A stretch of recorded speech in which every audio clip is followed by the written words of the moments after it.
वेसंतर का त्याग। राजा हरिश्चंद्र की कथा जेतुंतर के राजा संजय और रानी फुस्ती के पुत्र वेसंतर के त्याग की कहानी से संभवत नकल होने का प्रतीत होती है। इस कहानी से झूठ, अंधविश्वास, अतिरंजित वर्णन और वैदिक चरित्रों की प्रचार को निकाल दे तो कहानी का असली सार आपको बौद्धिक ज्ञान संपदा का अंश विशेष लगेगा, क्योंकि कलिंग बौद्ध सभ्यता की भूखंड रहा और उनकी मातृभाषा ही पाली भाषा है, जिसको अब ओडिया कहा जाता है। कहा जाता है कि मात्र 8 वर्ष की अवस्था में वेसंतर ने महान दान की जब प्रतिज्ञा ली थी तभी पृथ्वी प्रकंपित हो उठी थी। 16 वर्ष की आयु में उनका विवाह मद्दी से हुआ। उसके जाली नामक पुत्र और कण्हजना नामक पुत्री थी। उन्हीं दिनों कलिंग राज्य में भयंकर सूखे का प्रकोप हुआ। लोग अन्न और जल के लिए त्राहि कर उठे। जब वहाँ के लोगों को यह ज्ञात हुआ कि जेतुंतर राज्य में एक ऐसा सफेद हाथी था जिसकी उपस्थिति मात्र से इच्छानुसार बारिश होती है, इसे कलिंग राज्य के 8 ब्राह्मण जेतुंतर पहुँचे। जब उन्हें उस हाथी के स्वामी वेसंतर की दान वीरता का ज्ञान हुआ तो वे वेसंतर के पास जा पहुँचे और उन्होंने वेसंतर से हाथी मांगा। दानवीर वेसंतर ने उनकी याचना सहर्ष स्वीकार की। उसने हाथी को कलिंग के ब्राह्मणों को सौंप दिया। उस शुभ हाथी के दान दिए जाने की खबर से जेतुंतर की प्रजा अत्यंत खिन्न और क्रुद्ध हुई। लोग दौड़ते हुए राजा के पास पहुँचे, वेसंतर को दंडित करने को कहा। तब राजा संजय ने वेसंतर को वनवास का आदेश दिया। वेसंतर के लाख मना करने के बावजूद भी उसकी पत्नी मद्दी भी पति का साथ देने के लिए वनवास को तैयार हुई। अंततः वेसंतर अपनी पत्नी और बच्चों के साथ 4 घोड़ों के एक रथ पर सवार वन को प्रस्थान कर गया। मार्ग में उसे 4 लोभी ब्राह्मण मिले। उन्होंने वेसंतर से उनके 4 घोड़ों को मांग लिया। वेसंतर ने उन्हें भी अपने घोड़े सहर्ष दे दिए।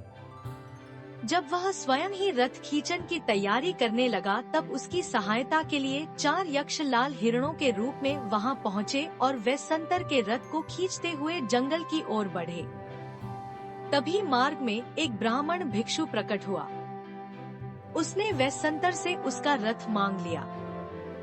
दान में रथ देकर वेसंतर और मद्दी गोद में बच्चों को लिए पैदल ही वन की ओर बढ़ते रहे। कहा जाता है कि धूप की तपिश से उन्हें बचाने के लिए बादल उनके ऊपर छत्र बनकर चलता रहा। जब उन्हें भूख लगती तो फलों से लदे पेड़ झुक-झुक कर उन्हें फल प्रदान करते। जब उन्हें प्यास लगती तो कमल के जलाशय उनके सामने स्वतः प्रकट हो उनकी प्यास बुझाते। अंततः उनकी यात्रा की परिसमाप्ति बंकगिरी के वन पहुंचकर हुई, जहां विश्वकर्मा ने उनके लिए एक कुटिया का निर्माण कर रखा था। वेसंतर का प्रताप इतना महान था कि कोई भी जंगली या हिंस्र जानवर उनकी कुटिया के आसपास भटकता भी नहीं था। इस तरह वन में विहार करते उनके 4 महीने खुशी खुशी निकल गए। एक दिन जब मद्दी भोजन इकट्ठा करने वन में कहीं दूर चली गई थी और कुटिया के बाहर बच्चे खेल रहे थे, तभी जूझका नाम का एक दरिद्र और वृद्ध ब्राह्मण वेसंतर की कुटिया के पास पहुंचा।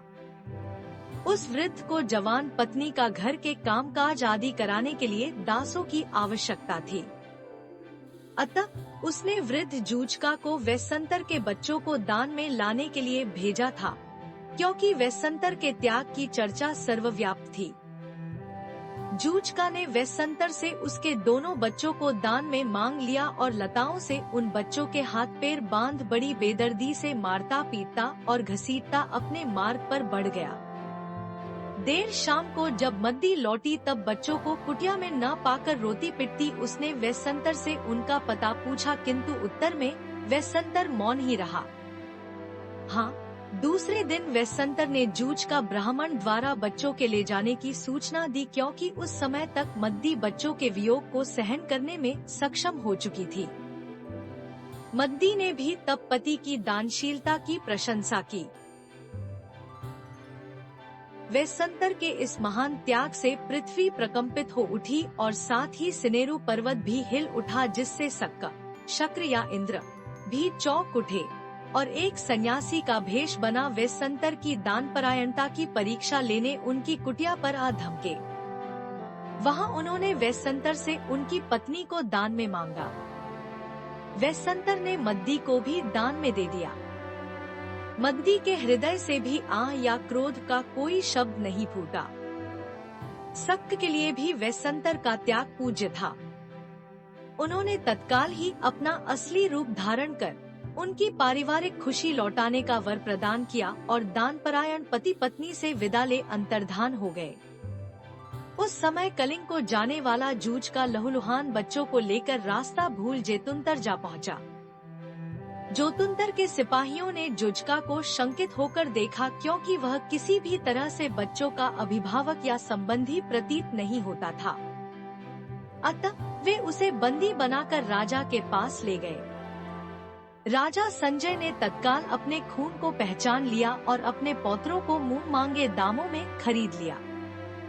जूझका की किस्मत में आकस्मिक धनागमन का भोग नहीं लिखा था, क्योंकि दूसरे दिन ही जरूरत से बहुत ज्यादा भोजन करने के कारण उसकी मृत्यु हो गई। उसी दिन वह सफेद हाथी भी कलिंग छोड़ वापस जेतुंतरा पहुंचा। राजा अपने सिपाहियों को साथ वंकगिरी जा युवराज वेसंतर और मद्दी को वापस अपने राज्य ले आया।